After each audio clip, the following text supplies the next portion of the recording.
Sejak Komisi Pemberantasan Korupsi dilemahkan pada 2019, proses hukum di lembaga itu bergantung pada kemana angin berembus. Dulu, kasus suap Harun Masiku yang menyeret Sekretaris Jenderal Partai Demokrasi Indonesia Perjuangan Hasto Kristianto dibekukan.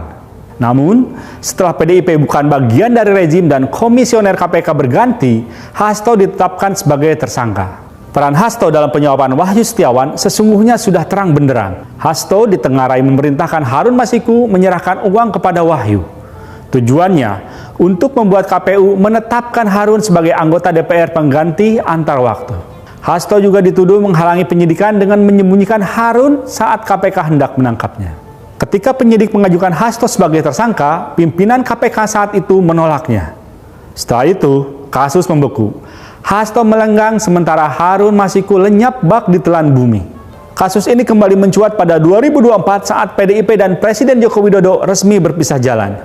Seusai pemilihan umum, politikus PDIP termasuk Hasto getol menyerang Jokowi. Puncaknya terjadi pada pertengahan Desember 2024 ketika PDIP memecat Jokowi dan anggota keluarganya karena dianggap mengkhianati partai. Hanya selang beberapa hari, Hasto menjadi tersangka. Sulit mengatakan kedua peristiwa itu tak saling berhubungan. Meskipun kasus Hasto terang benderang, penetapannya sebagai tersangka yang dilakukan beberapa saat setelah ia mempermalukan Jokowi patut dianggap sebagai pembalasan. Pimpinan baru KPK tunduk pada Jokowi karena diseleksi pada era pemerintahan lama, meskipun dipilih DPR pada masa Presiden Prabowo Subianto. Selain itu, Ketua KPK Setio Budianto adalah polisi aktif berpangkat Komisaris Jenderal. Berstatus perwira yang belum pensiun, Setio adalah bawahan Kepala Kepolisian RI Jenderal Listio Sigit Prabowo, orang kepercayaan Jokowi. Melalui kepanjangan tangannya di KPK, dari level direktur hingga pimpinan, Kapolri beberapa kali ditengarai turut menentukan berlanjut atau tidaknya suatu perkara di KPK. Contohnya adalah terhentinya pengusutan korupsi Wakil Menteri Hukum Edward Omar Syarif Hiaris yang sebelumnya menyandang status tersangka. Meskipun Jokowi bukan lagi presiden, pengaruhnya masih terasa dalam pemerintahan Prabowo. Selain karena adanya orang-orang Jokowi seperti Listio Sigit, Prabowo tak bisa dipisahkan dari Jokowi yang mendukungnya dalam pemilihan presiden lalu. Dengan kata lain, pemerintahan Prabowo adalah rezim Jokowi yang bersalin rupa. Kabar bahwa Istana dan pimpinan Komisi Bidang Hukum DPR merestui Hasto menjadi tersangka harus dibaca sebagai manutnya kedua institusi itu pada kehendak Jokowi ketimbang tulus mengapresiasi penegakan hukum. Praktik injak kaki ini bukan pertama kali terjadi. Selama masa kepemimpinannya, Jokowi ditengarai menggunakan cara-cara brutal untuk menaklukkan lawan politiknya. Pendongkelan Airlangga Hartarto dari kursi Ketua Umum Partai Golkar pada Agustus tahun lalu dan balik badannya Ketua Umum Perindo Haritanu Sudibyo dari penentang menjadi pendukung pemerintah juga diduga karena ancaman kasus hukum. Sebaliknya, kecaman patut dialamatkan kepada Hasto. Setelah terimpit masalah, ia baru sesumbar memiliki bukti bahwa Jokowi dan keluarganya terlibat berbagai perkara. Ia menggertak dengan mengumpulkan kesalahan-kesalahan lawan politiknya. Jika tujuannya tercapai, berkas-berkas tersebut bukan tak mungkin kembali masuk laci. Menjadi tersangka atau tidak, Hasto seharusnya tidak ragu membongkar kebobrokan pejabat negara.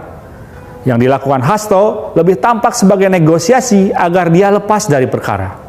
Apalagi belakangan terdengar kabar bahwa Hasto bersedia mundur dari posisi Sekretaris Jenderal PDIP dan tak akan menyerang Jokowi lagi asalkan penanganan kasusnya dihentikan.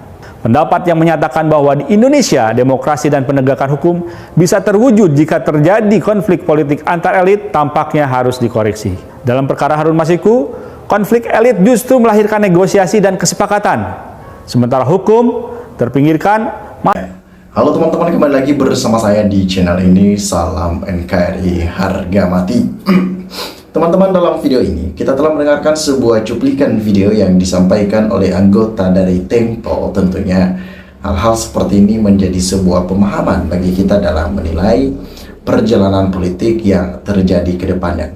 Nah, memang kita sebagai masyarakat Indonesia wajib mengambil bagian dalam menilai peran-peran pejabat-pejabat yang ada di Indonesia saat ini.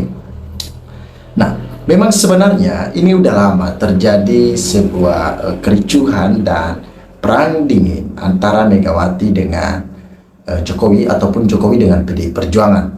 Sehingga ketika terjadi sebuah masalah besar yang dialami oleh Hasto dan itu dinilai bahwa suatu tindakan-tindakan yang dilakukan oleh Jokowi untuk memberikan suatu perlawanan terhadap PDI Perjuangan. Jokowi CS harus digiring seluruh rakyat ke pengadilan agar NKRI aman dan adil, jangan sampai rakyat marah. Negara ini hancur, ya. Secara politik, Pak Prabowo terindikasi terjerat konspirasi. Pemerintahan bersama Jokowi ini telah mengecewakan masyarakat pencinta Prabowo. Jadi ada banyak orang-orang yang cinta terhadap Prabowo, tetapi karena ada Jokowi yang selalu melekat dalam diri Prabowo, sehingga membuat masyarakat Indonesia mulai menjauhi orang-orang seperti itu. Ya, mereka tidak suka.